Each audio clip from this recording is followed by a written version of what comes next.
Hello everyone, hope you are doing great. तो 2-3 बच्चों के क्वेश्चन आए हैं मेरे पास और ये क्वेश्चंस बहुत ज़रूरी हैं। क्या क्वेश्चंस हैं? एक बच्चे ने मुझे लिखा है कि मैम 5 इयर्स से मेरी फ्रेंडशिप थी किसी से और मेरी बेस्ट फ्रेंड थी वो और मेरा उससे अभी ब्रेकअप हो गया है एंड मैं कंसंट्रेट नहीं कर पा रहा हूँ। नीट के एग्ज़ाम को अभी हार्डली 30-35 डेज़ बचे हुए हैं और मैं बिल्कुल भी कंसंट्रेट नहीं कर पा रहा। इस वजह से मेरा स्टडीज़ अफ़ेक्ट हो रही हैं। और एक बच्ची ने भी मुझे मैसेज लिखा है ऐसा ही, जिसमें उन्होंने लिखा है कि मैम 5-6 ईयर से मैं किसी को जानती थी but recently due to some issue एकदम से किसी ने बात करना बंद कर दिया है उस लड़की से and she is feeling like कि कोई भी कहीं पे भी कांटेक्ट नहीं कर पा रही है, ना व्हाट्सएप मैसेजेस पे कांटेक्ट कर पा रही है एंड ये सॉर्ट ऑफ एक थॉट लूप में जा रही है कि जब भी ये पढ़ने बैठती है इसको वही ना यादें जो आपने किसी से बातें करी होती हैं वो इस बच्ची के दिमाग में घूम रही हैं। 1-2 बार पहले भी मेरे पास मैसेज आया है कि ma'am breakups and relationships and NEET की तैयारी प्लस लाइफ के ऊपर एक वीडियो बना दीजिए। तो बेटा ये बहुत ही डेलिकेट सा भी टॉपिक है एंड ये बहुत ही इसको एक बैलेंस्ड वे से आप लोगों के सामने रखने का मैं एक बहुत ही अपने लाइफ एक्सपीरियंसेस जो अब तक मैंने देखे हैं तो उनको बेसिस में रख के दिमाग में रख के मैं आप सबके लिए गाइडिंग वीडियो बना रही हूँ। वीडियो थोड़ा सा लंबा हो सकता है तो कृपया करके अगर आप इसको एंड तक देखोगे ना कुछ आज मैं डेफिनेटली कह सकती हूँ आप सीख के ही जाओगे। ठीक है? बिकॉज़ बेटा जिस चीज़ से आप गुज़र चुके हो ना उस चीज़ से हम लोग गुज़र चुके हैं। आप आई मीन टू से जिस चीज़ से आप अभी प्रेज़ेंटली गुज़र रहे हो, है ना? वो चीज़ें हमने भी देखी हैं अपनी लाइफ में, ठीक है? और जो आपके पेरेंट्स हैं, उन्होंने भी देखी हैं। ये हर इंसान की लाइफ में फेजेस आते हैं। बिकॉज़ चाहे ये आज का ज़माना हो, चाहे आज से 10 साल पहले का या आज से फ्यूचरिस्टिक ज़माने की मैं बात करूँ, ये चीज़ें होनी ही होनी हैं, ठीक है? जो चीज़ें आप जिस मेंटल ट्रॉमा जिस कन्फ्यूज़न से आप गुज़र रहे हो और क्योंकि देखिए एजेस तो वही हैं, सेम एजेस हैं, ज़माने चाहे बदल जाएँ हमारे बट इस एज से हर कोई जाता है। इसको एडोलेसेंस एज कहते हैं, टीनेज कहते हैं, ठीक है? एंड हर किसी की लाइफ में ये चीज़ें चल रही हैं और सबसे पहले मैं आपको ये बात बोलना चाहूँगी कि ये जो चीज़ें आपके साथ हो रही है ना, ये नॉर्मल है, ठीक है? इनको एक नॉर्मल वे में लेना सीखो। सेकंड अब चीज़ पे आ जाते हैं, ठीक है? अब सेकंड चीज़ क्या है, आप लोग क्यों इतना अफ़ेक्ट होते हो? बेसिकली क्या है, हमें लगता है कि हम किसी से अगर बात कर रहे हैं या फिर हम किसी के साथ रिलेशन में हैं या फिर आपकी जनरेशन इस वर्ड को अफ़ेयर भी बोलती है, ठीक है? अब नए-नए वर्ड्स भी पॉप अप कर रहे हैं, सिचुएशनशिप, ठीक है? कि जब तक दोनों को अच्छा लग रहा है किसी के साथ रहना तो दे विल जब तक अच्छा लग रहा है तो वो बात करते हैं या फिर घूमने जाते हैं कहीं या फिर टू सम एक्सटेंड कहीं पे लोग इससे ज़्यादा भी स्टेप्स उठा लेते हैं, ठीक है? अब जिस बच्ची ने मुझे लिखा है कि व्हाट्सएप मैसेजेस वगैरह एकदम से बंद हो गए, इसको गैस लाइटिंग बोलते हैं और इसको ये होता है कि एक बंदा एकदम से जिसके साथ आप कनेक्टेड फ़ील करते हो, ठीक है? वो एकदम से गायब हो जाता है, राइट? एंड हमें समझ नहीं आता कि ये हुआ क्या? ठीक है? We go into that loop और हम एक डिप्रेशन फ़ेज़ में वो हो जाते हैं बिकॉज़ हमें तो आदत है ना, हम हर टाइम फ़ोन चेक करके देखेंगे, यार उस बंदे का व्हाट्सएप मैसेज आया, मैं उसको कर रही हूँ, वहाँ से रिप्लाई नहीं आ रहा है, तो आपको एक एंग्जायटी सी हो जाएगी, आपको अच्छा नहीं लगेगा बिकॉज़ आपको आदत पड़ जाती है। तो बेसिकली इस चीज़ को एक आपने वर्ड्स पढ़े होंगे, है ना? इन्फैक्चुएशन होता है, लस्ट होता है, अट्रैक्शन होता है। तो this is a sort of addiction जो ये आप लोगों के साथ हो रहा है। This is sort of habit. कोई हैबिट होती है ना, अगर किसी हैबिट को छोड़ना है आपने, तो हमारे साइकोलॉजी में कहा जाता है कि 21 डेज़ होते हैं कि अगर आपने 21 डेज़ तक रेज़िस्ट कर ली वो चीज़, तो आप हैबिट को छोड़ दोगे। बट ये 21 डेज़ का जो ड्यूरेशन होता है ना, इसको मतलब पास करना बड़ा मुश्किल रहता है बिकॉज़ स्टार्टिंग में तो अब देखो जो भी आपको चीज़ें फ़ील हो रही है ना, आपको अब जिन बच्चों ने मुझसे बात की है, मुझे कई मैसेजेस भी आ जाते हैं। मैं इंस्टा वगैरह अपना इतना चेक नहीं करती हूँ कई बार। तो कई बार बच्चों ने मैसेज किया होता है और कई बार बच्चे बोलते हैं कि मैम 1 टू 1 बात कर लें आपसे। बेटा मैं 1 टू 1 नहीं कर पाती किसी से भी बात, बिकॉज़ मैंने तो ये टोटली मतलब फ्री ऑफ कॉस्ट ये चैनल है, बिकॉज़ आई लाइक कि मेरे को जिन चीज़ों से मैं गुज़री हूँ, हमें काउंसलिंग करने वाला कोई नहीं था। हमने खुद फाइट करा है उन चीज़ों को, और अपने एक्सपीरियंसेस से मुझे लगता है अगर मैं उन चीज़ों से गुज़री हूँ, तो आपकी जनरेशन भी ज़रूर उन चीज़ों से गुज़री होगी, स्पेशली मिडल क्लास फैमिली के बच्चे। क्योंकि बहुत सारी चीज़ें होती हैं जो हम किसी से बात नहीं कर पाते हैं, एंड मैं किसी के साथ ये ऐसा नहीं है कि मैं आपको फ़ोन पे बात करना शुरू कर दूँ, बिकॉज़ मैं खुद भी एक पर्सनल लाइफ़ में I am professionally very busy, and personal life का मैंने अलग रखा है, इसलिए एक वीडियो एक माध्यम है, आप अपने क्वेश्चंस छोड़ दिया करो, तो I try to answer that, ठीक है? अब coming back to the point, अब होता क्या है, मतलब एक सिचुएशन आप उसमें थोड़ा-सा आप जाइए, एक सिचुएशन देती हूँ मैं, कि जब हम क्लासेस में होते हैं ना 8th 9th क्लास में, या आजकल तो मतलब 6th 7th क्लास से ही बात कर लेते हैं, जब आप लोग टीनेज में प्रवेश करते हैं, तो नॉर्मली 11 टू 19 ईयर्स को टीनेज कहा जाता है। तो जब आप ये 6th 7th क्लास में आते हैं ना, तो हमारी बॉडी में चेंजेस आ रहे होते हैं, हॉर्मोन्स आ रहे होते हैं, एंड किसी की तरफ खुद को अट्रैक्टेड फील करना, this is perfectly normal. And second thing, जिस सोसाइटी में हम रहते हैं, जैसे हम मूवीज़ देख रहे हैं, और जैसे हम सीरियल्स देख रहे हैं, और आजकल आप लोगों के हाथों में तो कैमरा और आपका मोबाइल फ़ोन, ये सबसे बड़ी चीज़ें आ गई हैं कि आप लोग कई चीज़ें गलत तरीके से भी देख रहे हो, कि जो आपके एज ग्रुप को नहीं देखनी चाहिए। बट लेकिन अब वो उन चीज़ों को हम नहीं कर सकते कंट्रोल, पेरेंट्स भी वरीड रहते हैं, और एक एक लेवल पे हम लोग ना अपने आप को डिस्कनेक्टेड फ़ील करते हैं अपने पेरेंट्स से इन मामलों में, ठीक है? तो जब ये अट्रैक्शन वगैरह हो रही है, तो this is perfectly normal, but हमें कोई गाइड नहीं करता है कि बेटा किस चीज़ के लिए सही टाइम है। और ये एज ऐसी होती है कि हम सबको ऐसा लगता है कि यार हम खूब बड़े हो गए, हमारे माँ-बाप को नहीं पता कुछ भी। जब वो हमें कुछ कई बार तो मिसकम्युनिकेशन हो जाता है कि वो अपनी बात हमारे पास समझा नहीं पाते हैं। अगर वो बोलेंगे कि बेटा ऐसे नहीं ड्रेस अप करना, ऐसे करना है, तो we take it to heart कि भैया इनको क्या पता है, हम तो ज़्यादा मॉडर्न हैं, ये तो ओल्ड फैशन्ड है। ऐसा नहीं है बेटा, आज जिस उम्र में आप हो ना, उस उम्र से वो भी गुज़रे हैं, वो भी अपने टाइम में, एक टाइम में आपकी तरह ही बहुत ही सुंदर, आपकी तरह बहुत ही हैंडसम, आपकी तरह ही जैसे आपके आगे पीछे कई आपको अटेंशन देते होंगे, तो वो सेम फेज़ वो भी गुज़रे हैं, ठीक है? बट हम इन चीज़ों को रियलाइज़ नहीं करते हैं। प्लस एक कम्युनिकेशन जो गैप रहता है ना, उसकी वजह से भी पेरेंट्स हमारे सही चीज़ें हमें सही तरीके में नहीं बता पाते हैं, राइट? अब थर्ड है हमारी ऑनलाइन दुनिया। अभी जो नया ये चल पड़ा है, इसमें कई लोग तो बिना आप प्रोफाइल पिक देखते हैं, हाय हेलो होती है, उसके बाद हाउ यू होता है, फिर हॉबीज़ होती हैं discuss, and then you fall in love 2-4 बातें करने के बाद। और आप लोगों की जनरेशन के साथ है ये दिक्कत, कि 5 10 दिन अगर किसी ने इम्पोर्टेंस दे दिया, या फिर मैं, और स्पेशली ना ये इमोशन वाले बच्चों के साथ होता है। जो लोग पहले से ही इमोशनलेस हैं, जिनको पहले से ही ग्रूमिंग इस तरह से किया गया है कि हाँ यार रिलेशंस आएँगे, कोई बात नहीं, एक आई, दूसरी आएगी, तीसरी आई, चौथी आएगी, कोई बात नहीं। और कई लड़कियाँ भी ऐसी होती हैं कि हमें कोई फ़र्क नहीं पड़ता है, राइट? तो और फँसता कौन है? जो इमोशनल बंदा है। वो फ़ील करेगा कि यार एकदम से मेरे से बात करना बंद कर दिया, बिकॉज़ मैं खुद भी इमोशनल हूँ। जो चीज़ें आपके साथ अभी हो रही हैं, हम लोगों के साथ ये चीज़ें बहुत पहले हो चुकी हैं बेटा, लाइफ़ इज़ वेरी लॉन्ग। आप ये सोचो कि हाँ यार, किसी पर्टिकुलर बंदे के बिना मैं नहीं रह पाऊँगी या नहीं रह पाऊँगा, तो ऐसा कुछ नहीं होता है। थोड़े टाइम के लिए ज़रूर लगता है, जब भी कोई बंदा आपकी लाइफ़ से एकदम से वैनिश होगा, तो और गैसलाइटिंग जैसे मैंने आपको बताया, व्हाट्सएप मैसेजेस वगैरह, बिकॉज़ आप उस ज़ोन में चले जाते हो। बट इम्पोर्टेंट क्या है, हमें उस ज़ोन से बाहर निकलना है, किसी के आपकी लाइफ़ से जाने से कोई आपकी ज़िंदगी नहीं रुक जाती है। अच्छा हुआ चला गया टाइम पे, जो टाइम आप लोगों ने स्पेंड किया इकट्ठे, अच्छा हुआ। उस टाइम को देखिए, ये चीज़ें ऐसे होती हैं ना, बिकॉज़ इसमें आप फ़ील करते हो कि यार सब कुछ खत्म हो गया। मैं तो इस बंदे के लिए ये कर सकती थी, मैं तो इस बंदे के लिए ये कर सकता था, इस बंदी के लिए, राइट? तो आप उस ज़ोन में होते हो कि यार आपने एक बार अपनी, कई बच्चे ऐसे होते हैं इमोशनल, कि वो अपनी सेंटिमेंटल बच्चे, कि वो अपनी लाइफ़ उस बंदे या उस बंदी के साथ एक्सपेक्ट कर चुके होते हैं।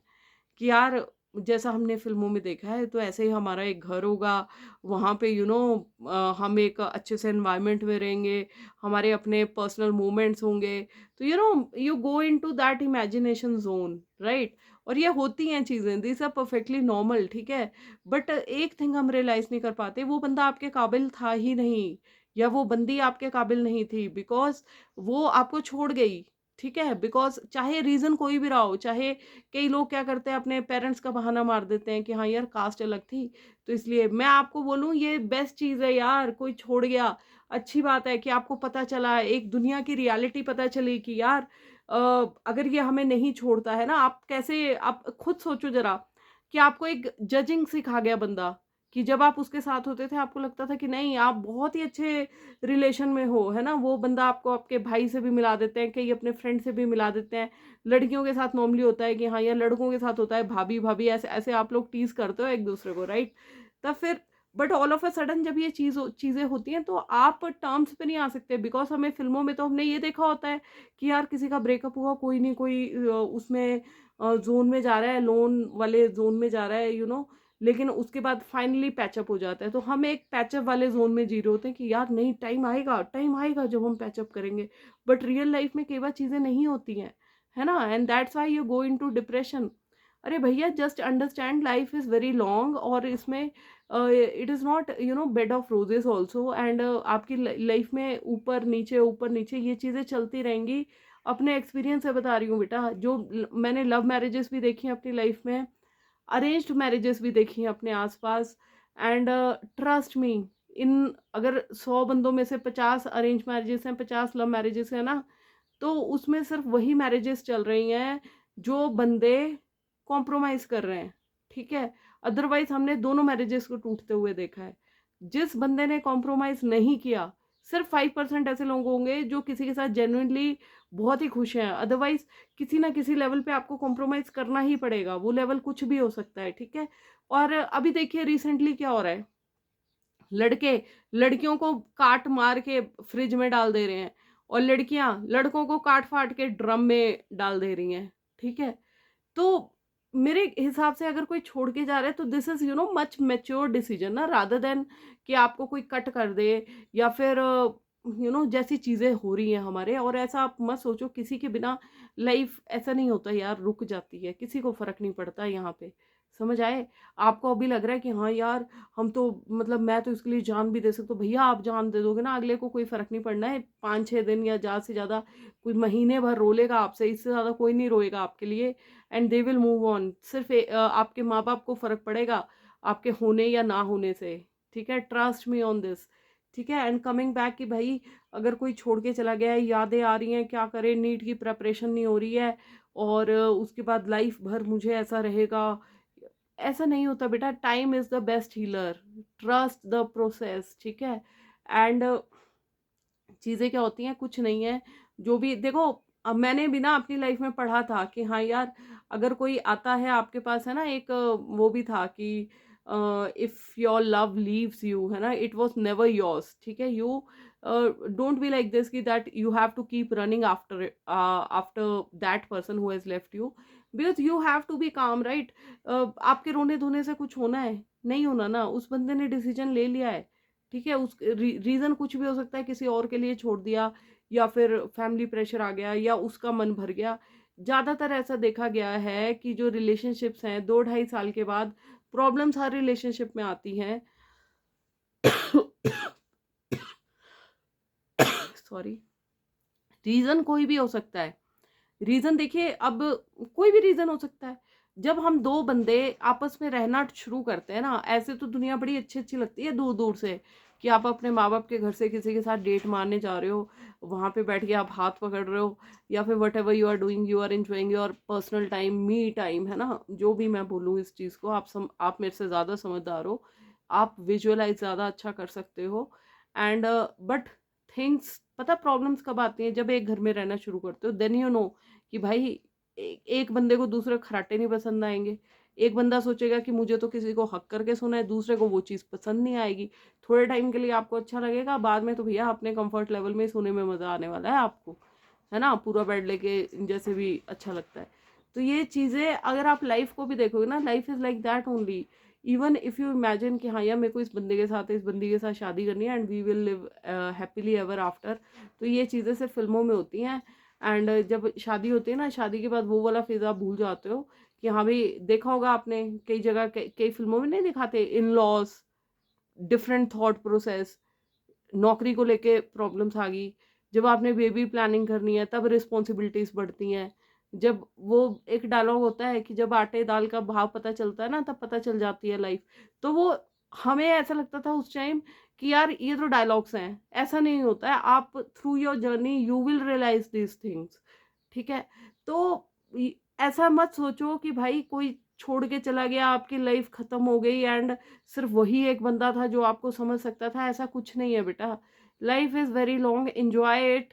और उसके बाद ठीक है, आप इमोशनली, अब एक जानवर होता है, हम उसी के साथ इमोशनली इतना अटैच हो जाते हैं, तो ये तो इंसान की बात थी ना, बिकॉज वी आर ह्यूमंस। हम किसी को अगर हमने हाथ पकड़ा है, किसी को हक करा है, या किसी के साथ अपनी लाइफ हमने सोचा था कि यार ऐसी होगी ऐसी होगी, और उस बंदे ने आपको भी वैसा ही फील कराया था, वैसा सो स्पेशल फील कराया था, आई लव यू 100 बार बोला था, 100 बार आपको मिस्ड कॉलें करता था और आपको इम्पोर्टेंस देता था, अब सडनली वो बंदा एकदम से गायब हो जाता है, तो यू विल फील थिंग्स ना कि हाँ यार उसके इमोशंस चेंज हो गए एकदम से।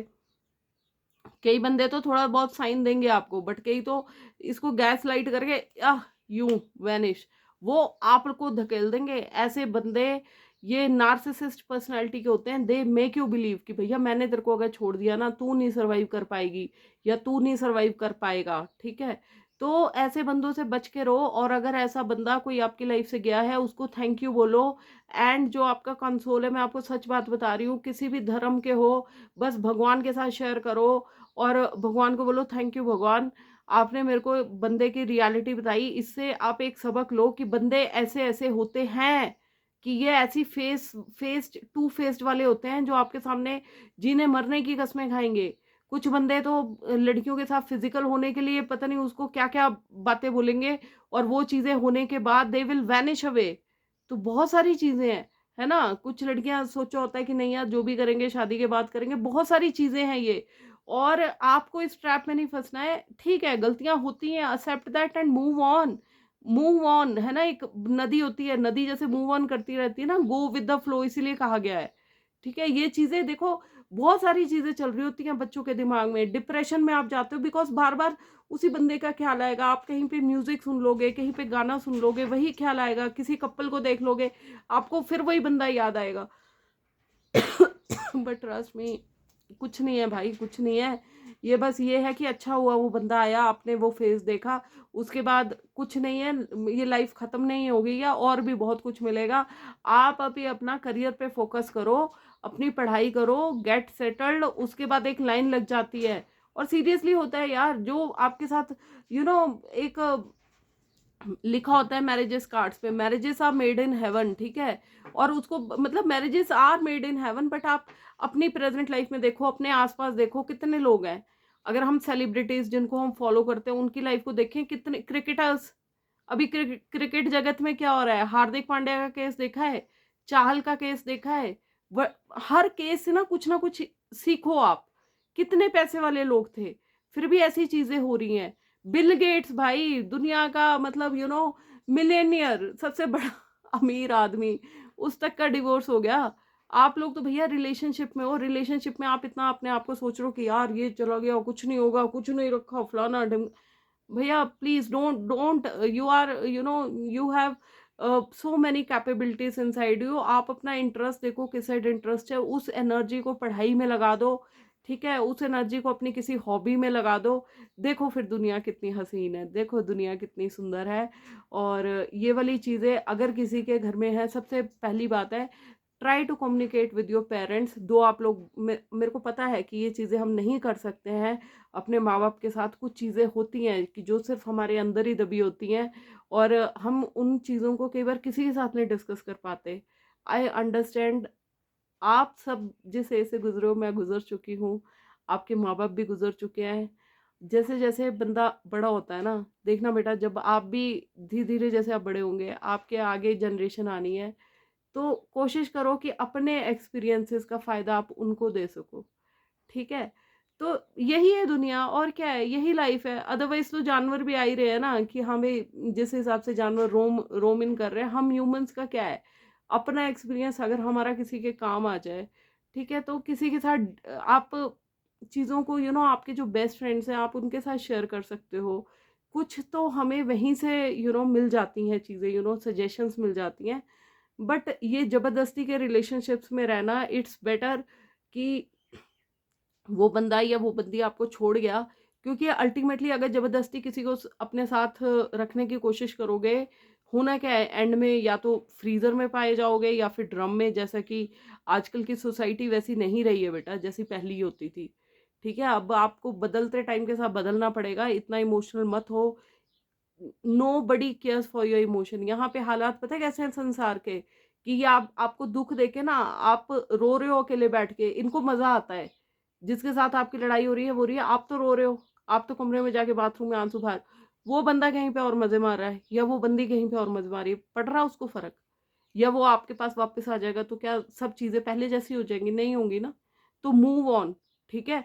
अपना जितना भी एनर्जी है अपनी पढ़ाई में लगाओ। आज के बाद जो भी ये वीडियो देख रहा है और जो भी रिलेशनशिप स्ट्रेस से गुजर रहा है, तो ये मान के चलो कि बस ये एक्सपीरियंस था, ये भी एक चैप्टर था लाइफ का, जैसे चैप्टर्स होते हैं ना अलग अलग, तो ये चैप्टर था लाइफ का, ठीक है, ओवर हो गया। अब जैसे मैं बार बार बोलती हूँ, रिवाइज करना है, बस इसको इस वे में रिवाइज करना है कि इससे अच्छी मेमोरीज लो, एंड बाकी लेट गो। ठीक है? Hope you find this video helpful, and all the best for your exams. And once again, go with the flow, move on. एक जगह पे स्टक मत रहो, मूव ऑन करोगे, यू विल फील बेटर। और move on करने के क्या उपाय हैं? अपनी हॉबीज को फाइंड आउट करो, जो बंदा अच्छा लगता है, अपने मदर फादर किसी से भी बात करो, रिश्तेदार से बात करो, दीदी से बात करो, भैया से बात करो, अपने फ्रेंड से बात करो। कोई बात करने को नहीं मिलता है, किसी भी पेड़ को पकड़ो, उसके सामने अपनी सारी बातें निकाल दो। अगर फिर भी सुकून नहीं मिलता है तो अकेले बैठ जाओ और नेचर को निहारो, बर्ड्स की चर्पिंग सुनो, कुछ भी करो। ठीक है? भगवान, जिस भी भगवान को मानते हो उनमें खो जाओ, उनको अपना अपने आप को समर्पित करो कि भगवान, आपने ये चीज़ दिखानी थी, हमने देख ली है, अब इसके बाद सब आपके हाथ में है, आपको सोलेस ज़रूर मिलेगा। ठीक है? इन्हीं सब अच्छी पॉजिटिविटी के साथ गुड लक बच्चों, एंड भगवान सबका भला करे। हर हर महादेव, जय श्री राम। Bye bye.